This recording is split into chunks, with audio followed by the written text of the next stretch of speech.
Hola, mi nombre es Anayeli Cervantes, sean bienvenidos a nuestro video. Hola, soy Óscar Horta López. Estás a punto de conocer el mundo del justnaturalismo.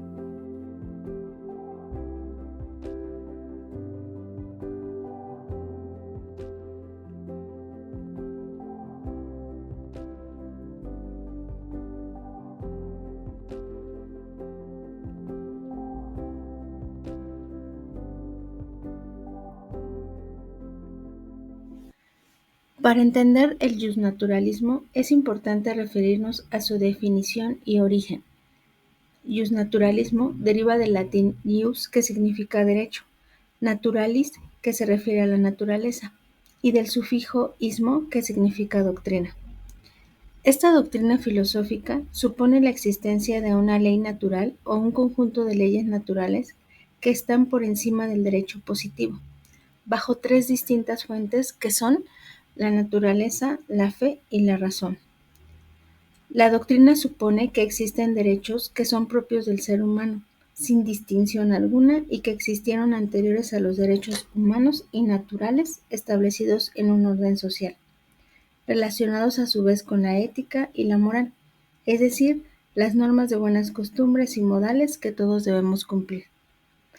El justnaturalismo también sostiene que las normas del derecho positivo están reguladas por el Estado y también relacionadas por el derecho natural, que de igual forma tratan de regular el orden en sociedad. El justnaturalismo se rige por los principios con carácter universal que busca el bienestar en general de la sociedad. El justnaturalismo tiene como principales características las siguientes. Existe un derecho imprescriptible a la conservación y protección de la vida. Se trata de una ley natural no impuesta por ningún orden social, político o jurídico, y no genera contradicción racional. Está acorde con el pensamiento metafísico que reconoce el carácter óntico de toda persona. Busca el bienestar común, es inalienable, es de carácter universal, es inherente al ser humano y no es necesario que estén inscritos en alguna ley. El derecho positivo debe ser objeto de una valoración con arreglo a un sistema superior de normas o principios denominado derecho natural, por lo que es una consecuencia o un reflejo de este.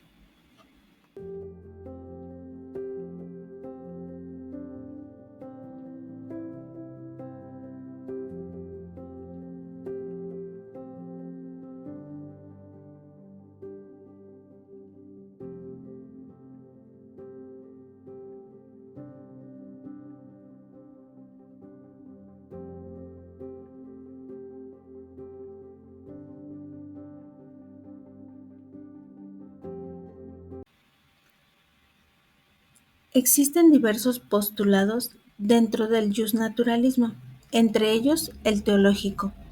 Este considera que el orden eterno del universo es originado en Dios y adquirido por la razón humana, por lo que las leyes naturales son leyes divinas. Afirma que el origen de las leyes naturales es Dios y las leyes positivas deben derivarse del mismo, por lo que el derecho obedece a la voluntad de Dios. El justnaturalismo teológico no es subjetivo, porque la objetividad de la divinidad se hace patente en la existencia del mundo. Esta teoría afirma que hay un ser perfecto creador de toda existencia, Dios, y es en esta existencia donde yace la justicia entre los hombres. El principal representante de esta teoría es Santo Tomás de Aquino, filósofo y teólogo italiano, cuya obra se le denominó tomismo, del cual se hablará más adelante. Otro postulado es el justnaturalismo racionalista, el cual surgió en Europa en los siglos XII y XVII durante un movimiento iluminista. Afirma que el derecho natural no deriva de los mandatos de Dios, sino de la naturaleza o estructura de la razón humana.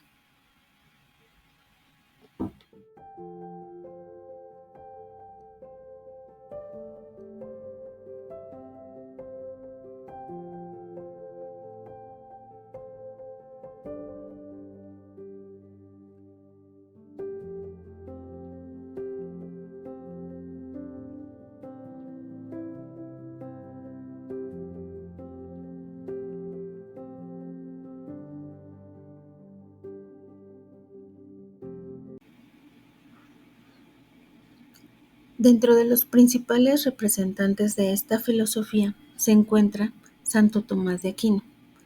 Santo Tomás de Aquino fue un presbítero, fraile, teólogo, filósofo y jurista católico, perteneciente a la Orden de Predicadores. Es considerado el principal representante de la enseñanza escolástica y una de las mayores figuras de la teología sistemática. Santo Tomás, al iniciar su tratado, ubica la reflexión de la ley dentro del contexto de los actos humanos, es decir, habla de los principios exteriores de nuestros actos y de las realidades que influyen de alguna manera en ellos. Santo Tomás de Aquino tenía una postura entre razón y fe. Quería establecer la relación que existía entre estas y para empezar exponía una distinción entre ellas, por lo que trataba de conciliar la razón y la fe. Opinaba que la fe es una verdad de orden superior, pero no se contradecía con lo que dice la lógica. Aún así, pensaba que la filosofía debe estar al servicio de la teología. La razón solo puede conocer de arriba abajo a través de la percepción de los sentidos. La fe conoce de arriba abajo a través de la revelación divina. Por otro lado, establece la idea de no contradicción entre fe y razón. Las verdades razonables y las verdades de fe no pueden estar en contradicción, pues la verdad es una sola. Sin embargo, distingue dos verdades, las naturales o racionales, proporcionadas por la razón humana, y las sobrenaturales, que son reveladas por la fe.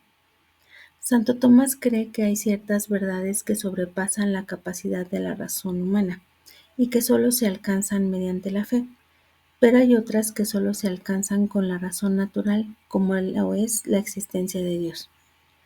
Dios ha revelado algunas verdades que la razón puede conocer por sí sola, y son llamadas preámbulos de la fe, también conocidas por algunos pocos hombres.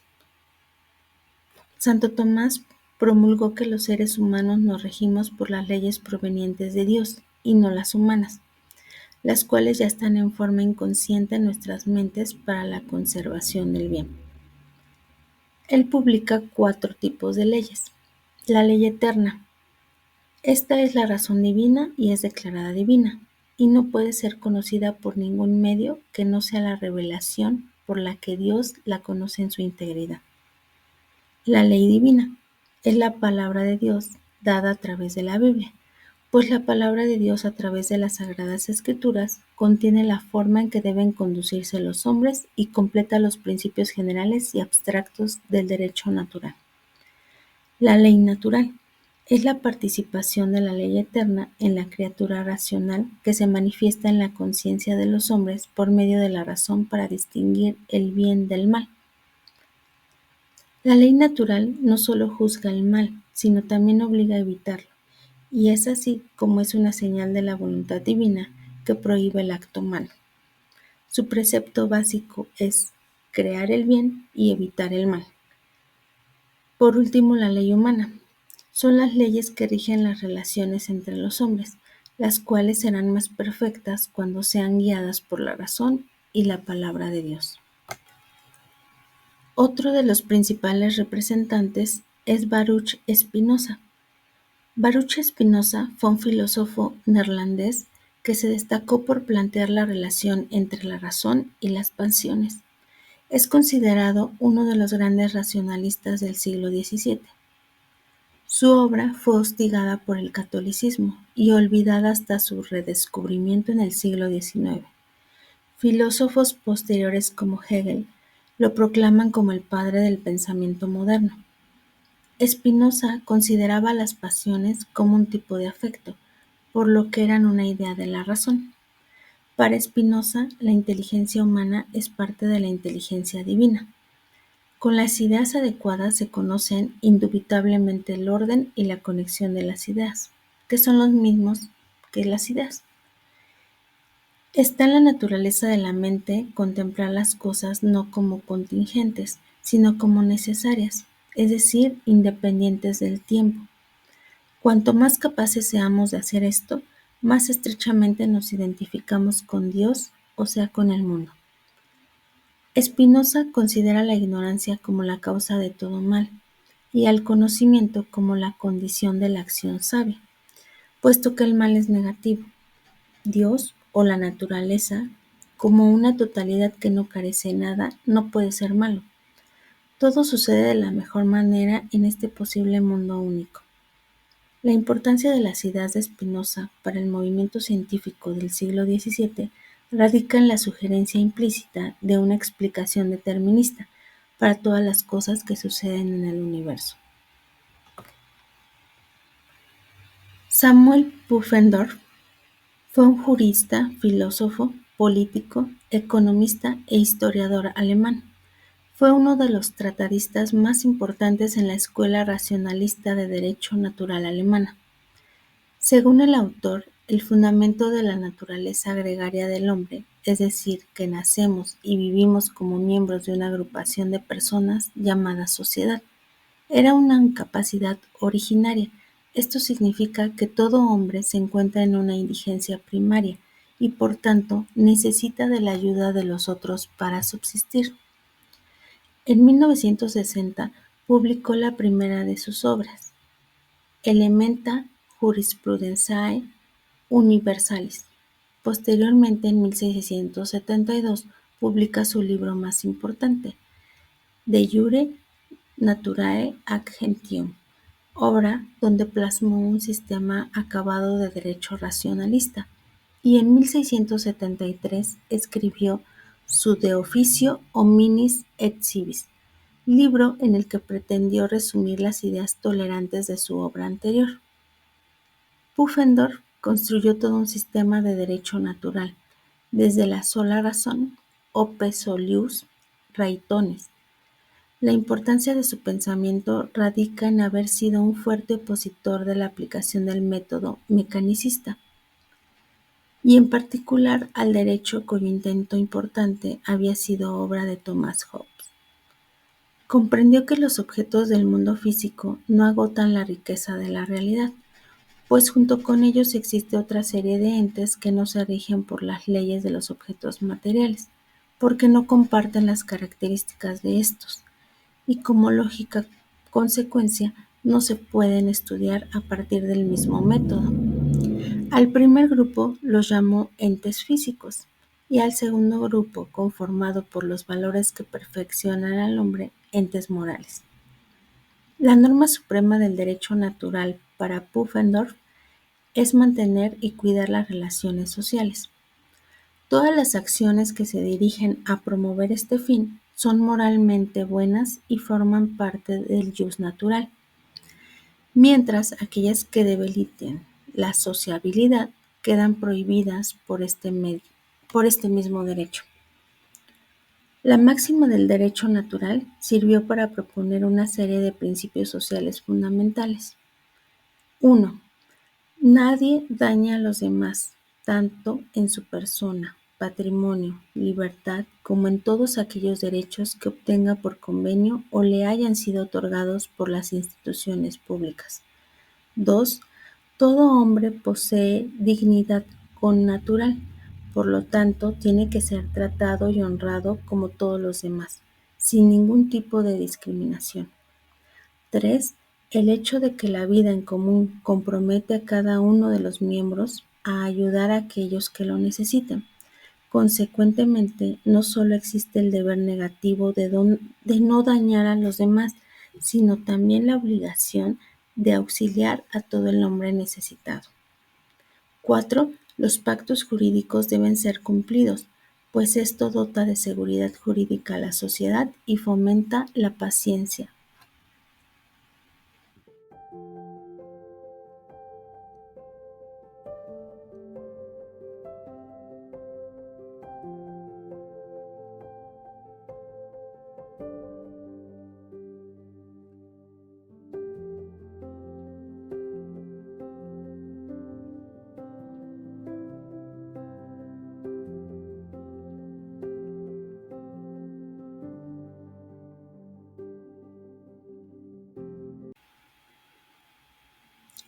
Otro de los principales representantes de esta filosofía es Christian von Wolff.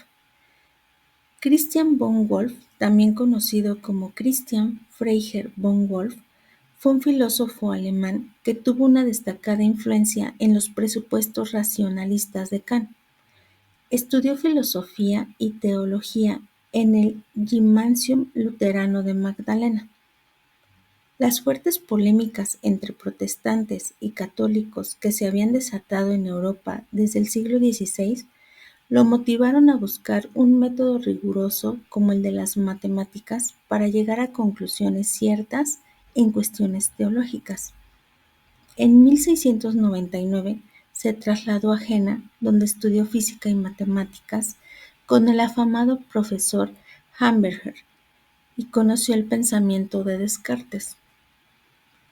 La influencia más grande en el pensamiento de Wolff fue el de Leibniz.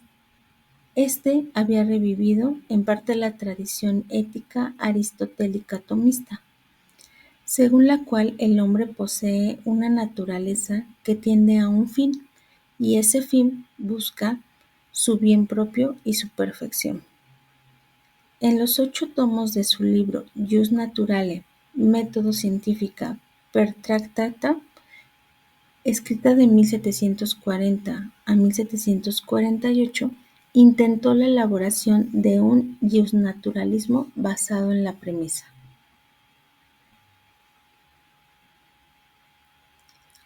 Proseguimos con Immanuel Kant. Fue un pensador alemán de la Ilustración ampliamente considerado como uno de los filósofos más importantes de todos los tiempos. Entre sus obras más famosas de filosofía crítica se encuentra Crítica de la razón pura, que cuestionó el predominio del empirismo y el racionalismo en el pensamiento ilustrado, y cambió el enfoque de la filosofía hacia una examinación de conceptos y categorías generales. Quizá la contribución más significativa de Kant al pensamiento de la Ilustración consistió en cuestionar el predominio hasta entonces del empirismo, es decir, la reducción de la importancia de la metafísica basada en la creencia de que los pensadores debían centrarse en hechos y mediciones basados en la experiencia sensorial, o sea, en el mundo físico que nos rodea. Los pensadores ilustrados, como respuesta al largo dominio de la mentalidad religiosa en el pensamiento occidental, habían descartado muchos temas metafísicos como no dignos de indignación o de indagación, porque creían que nunca podrían encontrarse respuestas demostrables a ciertas preguntas como ¿existe Dios? ¿Y por qué el universo está hecho de la manera en la que está? Los pensadores buscaban ahora la certeza. Kant estaba de acuerdo en parte con este enfoque empírico del conocimiento, pero en su crítica, La razón pura, propone que la experiencia sensorial y la sensación nunca pueden realizarse plenamente, sino que todo lo que podemos hacer es experimentar aspectos de las cosas en sí mismas. En otras palabras, incluso los empiristas tenían un argumento dudoso a favor de la certeza absoluta. Kant creía que algunos conocimientos debían ser independientes de la sensación y puso como ejemplos nuestros conceptos de tiempo y espacio, libertad, inmortalidad y Dios. Estas cosas son a priori, cosas sobre las que podemos pensar sin haberlas experimentado nunca directamente, cosas que nuestras mentes pueden imponer a nuestras experiencias. De hecho, Kant llega a decir que la experiencia sin estas ideas a priori es imposible. Kant devolvió así a la metafísica un lugar central en la filosofía, aunque él mismo creía que un metafísico debía tener mucho cuidado de no perder el tiempo investigando lo que él llamaba el mundo nouménico, el mundo más allá del mundo sensorial que nunca puede ser conocido con certeza. Las ideas de Kant sobre el conocimiento a priori llevaron a la filosofía occidental a la oscura conclusión de que estas verdades a priori indudablemente conocibles se basan en nuestras propias reglas o hábitos y no dan ninguna información sobre el mundo. La filosofía se ve obligada a replegarse y a examinar críticamente los términos y conceptos generales que se utilizaban para articular las respuestas a motivos de investigación. Por último, tenemos a Rudolf von Stammler. Rudolf von Stammler, hijo de un importante magistrado, se dedicó desde muy temprano a la vida científica y docente. Ofrece un rumbo cierto y consciente a la actividad jurídica, asegurando a la vez una perfecta libertad al espíritu para moverse en el cambiante mundo y la cambiante realidad. Después de él, no puede creerse en un derecho inherente a la filosofía. El jurista, cuando crea, interpreta o realiza el derecho, adopta, aun sin advertirlo, una posición filosófica. No se trata de estar en pro o en contra de la filosofía. La imposición es irremediable. O se filosofa sin saberlo en la inconsciencia y acaso entre contradicciones, o se abraza con amor escrupulosa y conscientemente la causa del saber. Su obra contiene una crítica fundamental del materialismo histórico, en su aspecto de ciencia o filosofía de la sociedad, y llega a la conclusión de que en su aspecto teórico es incompleta y superficial, porque no se ocupa de fijar el sentido preciso de los conceptos fundamentales de que es parte, y porque se limita a estudiar y constatar las variaciones y cambios de las instituciones, pero no se preocupa de establecer un criterio para apreciar su justicia y legitimidad. ¿Acaso más interesante que esta labor crítica resulta la obra de construcción en que se empeña Stammler? Decidió dar fundamento a la ciencia social, como él la llama, rechazando la expresión sociología.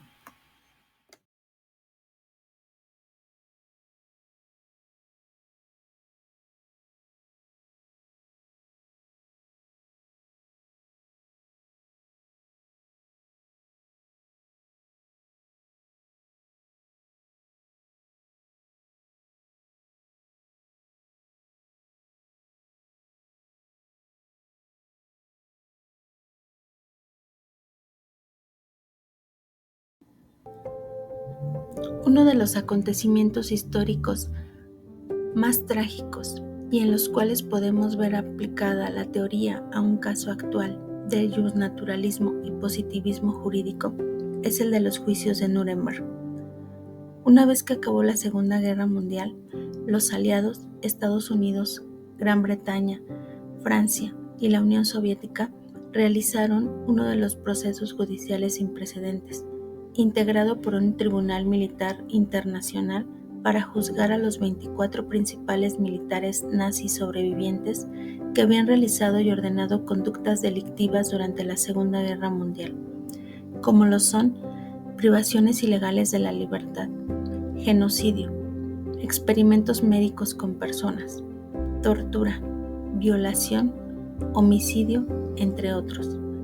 En este proceso se ve claramente el debate entre el justnaturalismo y el positivismo, ya que por un lado los jueces mencionaban que no había pruebas suficientes para condenar a los acusados, toda vez que los nazis, al estar en un régimen militar en donde deben obediencia ciega al Führer, actuaron bajo las leyes vigentes que en ese momento y lugar determinado prevalecían. Y por otro lado, otros jueces se referían a que aunque era el derecho vigente en ese lugar, el justnaturalismo o ley natural está por encima de este, y que debieron no tolerar, permitir o ejercer dichos actos crueles e inhumanos, ya que el derecho natural, principalmente a la vida, es inalienable e imprescriptible.